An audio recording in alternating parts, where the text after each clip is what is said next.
નમસ્કાર વિદ્યાર્થી મિત્રો, ધોરણ 11ની અંદર આજે આપણે પંચતંત્ર જોવાના છે. સંસ્કૃત સાહિત્યના ઇતિહાસમાં કાલિદાસના નાટકો જોયા, માલવિકા અગ્નિમિત્ર, વિક્રમોર્વશીય અને અભિજ્ઞાન શાકુંતલમ. ત્યારબાદ આપણે પંચતંત્ર વિશે જોઈશું. તો પંચતંત્રની અંદર જે નીતિ વિષયક કથાઓ આવે છે અને કાંઈક ને કાંઈક બોધ આપતી હોય તેવી કથાઓ પ્રચલિત છે. આપણે શરૂઆત કરીએ. સંસ્કૃત સાહિત્યની અનેક વિશેષતાઓમાં પ્રાણી કથા કે નીતિ કથાનું સાહિત્ય પણ એક વિશેષતા છે. આ કથાઓ ઘણા પ્રાચીન સમયથી રચાતી કહેવાતી આવી છે. તેના મૂળ વેદોમાં અને ઉપનિષદોમાં જોવા મળે છે. આ જ પરંપરામાં પ્રાણી કથાઓનો પણ સમાવેશ થાય છે. પશુ પક્ષીઓના સ્વભાવ અને તેમની ખાસિયતો ખામીઓના આધારે આ કથાઓની રચના કરવામાં આવે છે. તેમાં માનવ સમાજને રોજબરોજના જીવનમાં ઉપયોગી થાય તેવો ઉપદેશ આપવામાં આવેલો છે. પંચતંત્ર અને હિતોપદેશ એ પ્રાણી કથાના મુખ્ય સંગ્રહ છે. તો અહીંયા આપણે કથા જોઈએ તો એ કથા હોય એ માત્ર નિમિત્ત હોય છે, પણ એની અંદરથી આપણને કાંઈક ને કાંઈક બોધ આપતી હોય તેવી કથા આવતી હોય છે.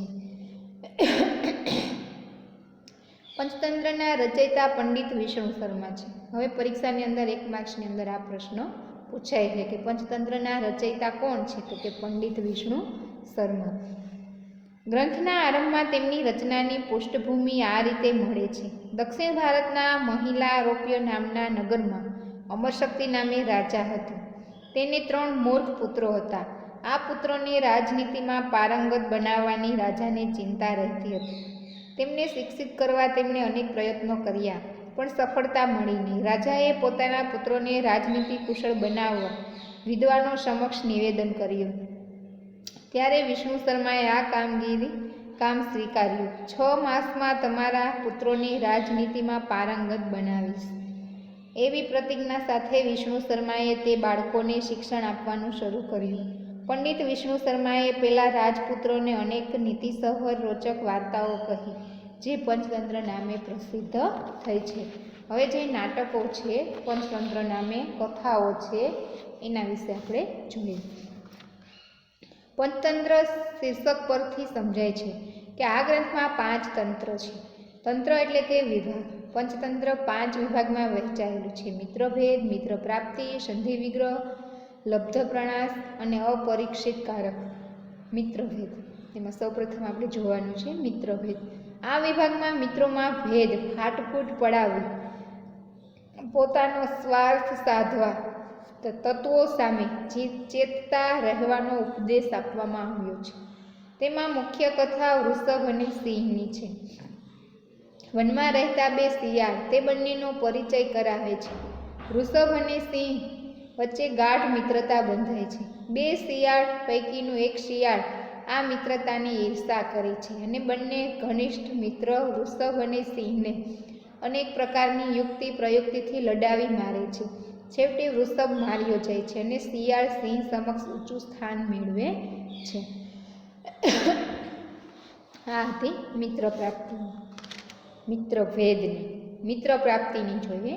આ વિભાગમાં ઉત્તમ મિત્રો કરવાથી થતા લાભને લગતી કથાઓ આપવામાં આવી છે. અહીં કાચબો, હરણ, ઉંદર અને કાગડો એમ 4 પ્રાણીઓની મૈત્રી અને તેમના પરાક્રમની વાત છે. વિચારપૂર્વક સજ્જનો સાથે કરેલી મૈત્રીના લીધે આ 4 પ્રાણીઓ ખૂબ મોટા સંકટોમાંથી પાર ઉતરે છે અને પરસ્પરને સહાયક બની રહે છે. મિત્ર પ્રાપ્તિની અંદર શું વાત કરી છે કે એમાં પ્રાણી કથાઓ છે, પ્રાણીઓને લગતી. કયા પ્રાણી? કાચબો, હરણ, ઉંદર, કાગડો વગેરે 4 પ્રાણીઓને. જેમ આપણે 9માં આવતું સસલા પાસેથી આ ગુણ શીખવા, બગલા પાસેથી આ ગુણ શીખવા, એ રીતે. સંધિ વિગ્રહ. આ તંત્રમાં કાગડા, કાક અને ઘુવડ ઉલ્લુ વચ્ચેની લડાઈની વાત છે. તેથી તેનું અન્ય નામ કોકુલિક્યમ પણ છે. અગાઉ જે શત્રુ રહી ચૂક્યો હોય તેની સાથે કરવામાં આવેલી મિત્રતા એટલી જોખમકારક બની રહે છે તે આ તંત્રમાં દર્શાવ્યું છે. લબ્ધ પ્રાણાસ. લબ્ધ એટલે કે મેળવવું. અને પ્રાણાસ એટલે વિનાશ. લબ્ધ પ્રાણાસ, લબ્ધ એટલે કે મેળવવું અને પ્રાણાસ એટલે કે જે મેળવ્યું.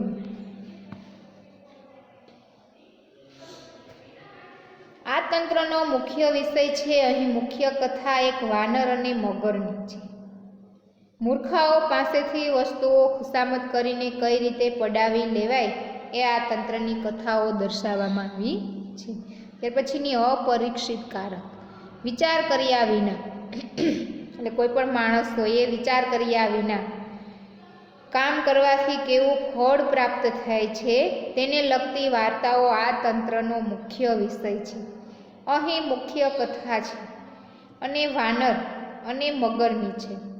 મૂર્ખાઓ પાસેની વસ્તુઓ ખુશામત કરીને કઈ રીતે પડાવી લેવાય એ આ તંત્રની કથાઓ દર્શાવ્યું છે.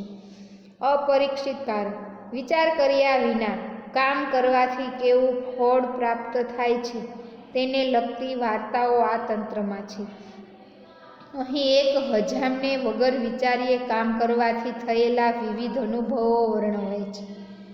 વસ્તુ સ્થિતિનો પૂરેપૂરો વિચાર કરીને જે કોઈ પણ કાર્ય કરવું જોઈએ એવો બોધ આ તંત્રમાંથી મળે છે. હવે અહીંયા જે હજામની વાત કરી છે કે વગર વિચારીએ જે કાંઈ કામ કરે છે અને એનું શું પરિણામ આવે છે એની વાત કરી છે. પંચતંત્ર નાની મોટી વાર્તાઓ સાદી અને સરળ તરત જ સમજાય તેવી ભાષામાં લખાયેલી છે. વાર્તાઓ ટૂંકી હોવા છતાં અસરકારક બની રહે છે. એક વાર્તામાંથી બીજી વાર્તા નીકળે છે. આ વાર્તાઓમાં ગદ્ય સાથે પદ્યનો વિશિષ્ટ સમન્વય જોવા મળે છે. વાર્તામાં આવતા પાત્રો પોતાના મંતવ્યના સમર્થનમાં સુંદર શ્લોકો રજૂ કરતા જાય છે.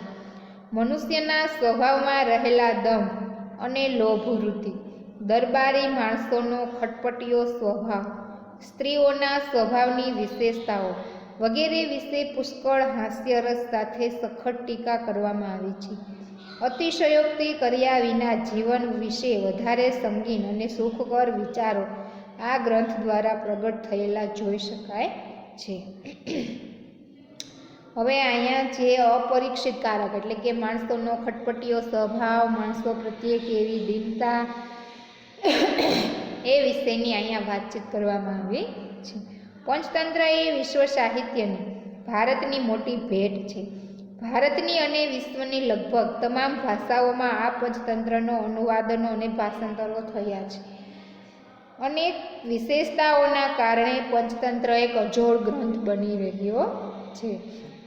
હવે અહીંયા બાળકોને, વૃદ્ધોને અને જે યુવાનોને લાગુ પડે એવી કથાઓ હોવાથી આ પંચતંત્ર છે એક અજોડ ગ્રંથ બની રહ્યો છે. સંસ્કૃતની શાસ્ત્રીય કૃતિઓ સંસ્કૃત ભારતની અને સમગ્ર વિશ્વની પ્રાચીનતમ ભાષા છે. આ ભાષામાં ભારતીય સંસ્કૃતિનો સ્ત્રોત સચવાયેલો છે. આ સંસ્કૃત ભાષામાં એક બાજુ ઉત્તમ સાહિત્યિક અને તાત્વિક ચિંતન કરનાર કૃતિઓ રચાય, સચવાય અને આખા વિશ્વમાં પ્રખ્યાત બની છે, ત્યાં બીજી બાજુ કેટલીય ઉત્તમ શાસ્ત્રીય કૃતિઓ પણ રચાય છે. જ્ઞાન વિજ્ઞાનની એટલી બધી શાખાઓમાં જેટલા ગ્રંથો લખાયા છે તે વિશ્વની બીજી કોઈ પણ પ્રાચીન ભાષામાં લખાયા નથી. અહીંયા વાત કરી છે કૃતિઓ રચનાર, અને જે કૃતિઓ રચી છે એ બધી શાખાઓમાં ગમે તેટલી ભાષાઓમાં લખાય, બીજે ક્યાંય જોવા મળતી નથી. આ બધા શાસ્ત્રીય ગ્રંથોનું મૂળ વેદ છે. આ વેદ અને તે પછી રચાયેલા વૈદિક સાહિત્યમાં અહીં પ્રયોગાત્મક વિજ્ઞાનના કેટલાક અંશો મળી આવે છે. એ પછી મહાભારત કાળ સુધીમાં તે ખગોળશાસ્ત્ર, ગણિતશાસ્ત્ર, રસાયણશાસ્ત્ર, ચિકિત્સાશાસ્ત્ર, વાસ્તુશાસ્ત્ર, ભૂગર્ભશાસ્ત્ર, માનવશાસ્ત્ર, અર્થશાસ્ત્ર, વાણિજ્યશાસ્ત્ર વગેરે અનેક શાસ્ત્રીય વિદ્યાઓનો વિમર્શ કરનારા સ્વતંત્ર ગ્રંથો અસ્તિત્વમાં આવી ચૂક્યા હતા.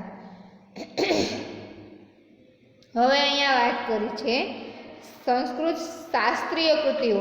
તો શાસ્ત્રીઓની અંદર ઘણી બધી કૃતિઓ છે, જેમ કે ખગોળશાસ્ત્ર, ગણિતશાસ્ત્ર, રસાયણશાસ્ત્ર, ચિકિત્સા શાસ્ત્ર, વાસ્તુશાસ્ત્ર. હવે આ બધા શાસ્ત્રો છે, એની અંદરથી આપણને જે કાંઈ પ્રશ્ન હોય, આપણે જેમ અથર્વવેદનો અભ્યાસ કરીએ છીએ તો અથર્વવેદની અંદર ચિકિત્સા એટલે કે કોઈ પણ રોગ હોય એનું નિવારણ કરનારા શ્લોકો હોય છે.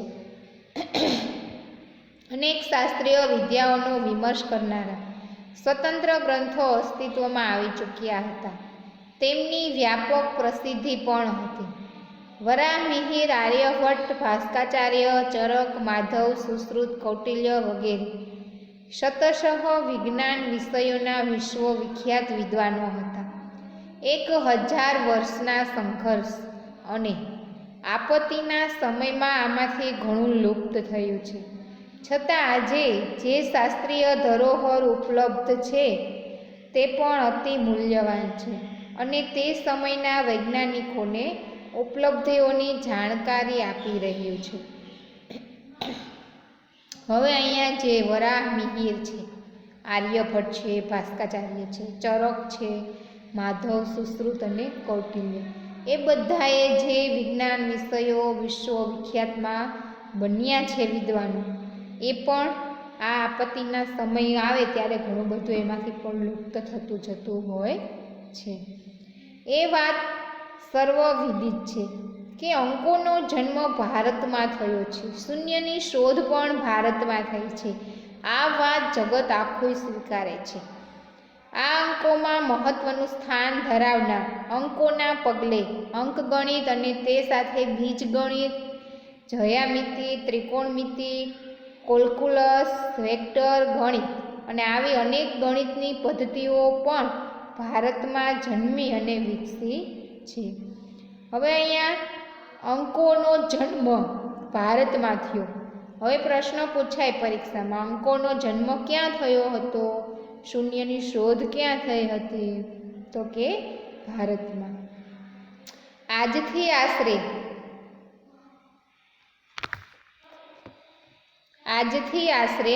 3000 વર્ષ પૂર્વે શુલ્વ સૂત્રોની રચના થઈ. કલ્પશાસ્ત્રના ભાગ ગણાતા આ ગ્રંથોમાં અંકગણિત, બીજગણિત, રેખાગણિતના મહત્વપૂર્ણ સિદ્ધાંતો જોવા મળે છે. આ સૂત્રોના રચયિતા બોધાયન, આપતસ્તંભ, કાત્યાયન, માનવ, મૈત્રાયન, વરાહ તથા હિરણ્યકેશી વગેરે આચાર્યો હતા. આ રીતે વૈદિક કાળથી વિકાસ પામતા ગણિતને ત્યાર પછી આર્યભટ્ટ પહેલાં, ભાસ્કરાચાર્ય પહેલાં, બ્રહ્મગુપ્ત, મહાવીર, આર્યભટ્ટ બીજા, શ્રીધરાચાર્ય, શ્રીપતિ, ભાસ્કરાચાર્ય બીજા તથા નારાયણ જેવા અન્ય અનેક ગણિતજ્ઞો આગળ વિકસાવ્યું છે.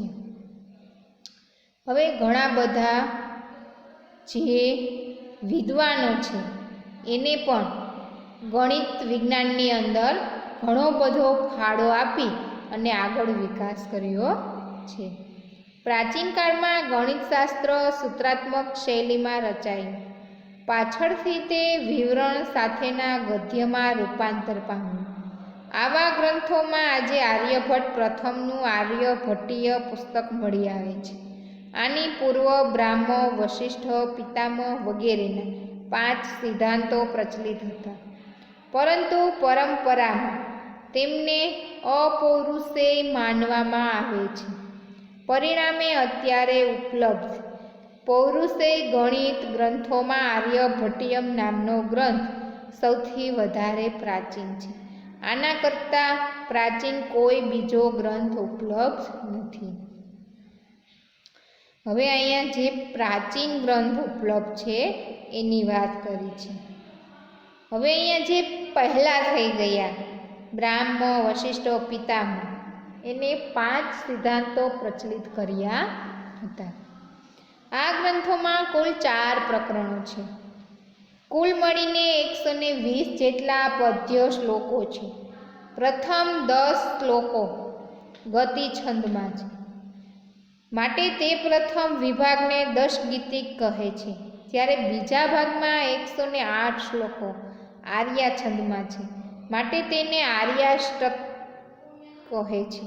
એક શ્લોકમાં મંગલાચરણ તથા બીજા એક શ્લોકમાં સંખ્યાની પરિભાષા આપવામાં આવી છે.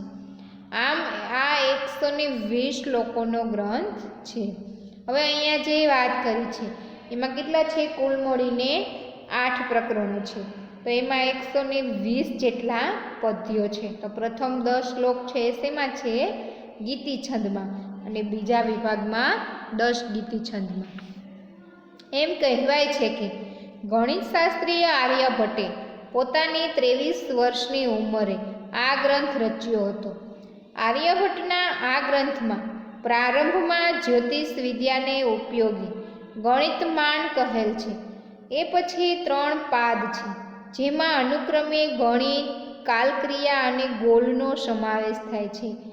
ગણિત પાદમાં શુદ્ધ ગણિતના અંકગણિત, બીજગણિત, ભૂમિતિ, ત્રિકોણમિતિ જેવા વિષયો છે, જ્યારે બાકીનામાં જ્યોતિષશાસ્ત્રના વિષયો છે. ગણિતશાસ્ત્રના બીજા પ્રાચીન ગ્રંથમાં બ્રહ્મગુપ્તનો બ્રહ્મસ્ફુરિત સિદ્ધાંત નામનો ગ્રંથ આવે છે. આ બ્રહ્મગુપ્ત ગુર્જર શ્રીમાળી બ્રાહ્મણ હતા અને તે ભીનમાલના નિવાસી હતા. હવે અહીંયા જે ગ્રંથ રચ્યો છે એની વાત કરવામાં આવી છે. પછી કોણ આવે? ભાસ્કાચાર્ય, જે સિદ્ધાંત શિરોમણી નામનો ગ્રંથ આવે છે. આ અતિ પ્રસિદ્ધ ગ્રંથમાં 4 ભાગ છે: લીલાવતી, બીજગણિત, ગોલાધ્યાય અને ગ્રહણ ગણિત. લીલાવતીમાં પૃથ્વીના ગુરુત્વાકર્ષણ સિદ્ધાંતો મળી આવે છે. વેદનું અંગ ગણાતા જ્યોતિષશાસ્ત્રના પ્રવાહો. આ રીતે એક બાજુ ગણિત વગેરે શાસ્ત્રોના ગ્રંથો રચાયા, તો બીજી બાજુ માનવ જીવનના 4 પુરુષાર્થોના પૈકીના એક એવા ગ્રંથનો વિમર્શ કરનાર અર્થશાસ્ત્રના ગ્રંથો પણ રચાયા હતા. જો કે આજે જે અર્થમાં અર્થશાસ્ત્ર શબ્દનો પ્રયોગ થાય છે તે અર્થ આ અર્થશાસ્ત્રનો નથી. સંસ્કૃતનું અર્થશાસ્ત્ર તો કૃષિ, પશુપાલન, વાણિજ્ય, એટલે કે આજે જે અર્થમાં અર્થશાસ્ત્ર પ્રસિદ્ધ છે તે વાર્તા વગેરે વિષયોને આવરી લેનારું શાસ્ત્ર છે. વળી આ જ શાસ્ત્રમાં રાજનીતિનો વિષય પણ સમાવિષ્ટ થાય છે. હવે અહીંયા વાત કરી છે અર્થશાસ્ત્રોની. અર્થશાસ્ત્રમાં કૃષિ, પશુપાલન, વાણિજ્ય વગેરેને લગતી ઘણી બધી કથાઓનો પણ ઉપયોગ થયો છે. સંસ્કૃતના અર્થશાસ્ત્રના પ્રસિદ્ધ અને સીમારૂપ ગ્રંથ તે આચાર્ય કૌટિલ્યનો કૌટિલ્ય અર્થશાસ્ત્ર છે. આ આચાર્ય કૌટિલ્યના ચાણક્ય, વિષ્ણુગુપ્ત વગેરે નામો પ્રસિદ્ધ છે. સંસ્કૃતના ઉપલબ્ધ અર્થશાસ્ત્રમાં આ સર્વોપરી સર્વપ્રસિદ્ધ ગ્રંથ છે. આ પ્રસિદ્ધ ગ્રંથમાં 15 અધિકરણો છે. આ બધા અધિકરણો 3 ભાગમાં વહેંચાયેલા છે. પ્રથમ ભાગમાં 2 અધિકરણો છે: વિનયાધિકારિક અને અધ્યક્ષ પ્રચાર. આ વિભાગમાં મુખ્યત્વે રાજ્યના કરતા હર્તા અધિકારીઓની વિચારણા છે. બીજા ભાગમાં 3જા અધ્યાયની 7મા અધિકરણ સુધીના 5 અધિકરણો આવેલા છે. આ બધામાં રાજ્યના સંચાલન માટે ઉપયોગી બાબતોની વિચારણા છે. હવે આપણે પાઠ આવતો હોય સંસ્કૃતમાં, જે એમાં રાજ્યને લગતા વાર્તા હોય કે પછી કાંઈ પણ લગતી હોય એ બધું આ ગ્રંથોમાંથી લેવામાં આવતું હોય છે. 3જા ભાગમાં બાકીના 8 અધિકરણો આવેલા છે. આમાં રાજ્ય કક્ષા તથા શત્રુ વિજય માટેની યુક્તિ પ્રયુક્તિઓનો વિચાર કરવામાં આવ્યો છે. આચાર્ય કૌટિલ્યના આ અર્થશાસ્ત્ર પૂર્વે મનુ, બૃહસ્પતિ, શુક્ર, વિક્ષાલાક્ષ, પરાશર, નારદ, ભીષ્મ, ઉદ્ધવ અને ઇન્દ્ર વગેરે આચાર્યનો અર્થશાસ્ત્ર વિષયક ગ્રંથો રચાયા હતા. હવે આપણું જે સંસ્કૃત સાહિત્યનો ઇતિહાસ છે એ અહીંયા પૂરો થાય છે. હવે આપણે પાછા વિડીયામાં પાઠ જોશું. તો જેટલો ચાલ્યો છે તેમાંથી તમારે કૃતિ વિશે અને જે કાવ્ય વિશે પેરેગ્રાફમાંથી 5-5 પ્રશ્ન બનાવીને લખવાના છે.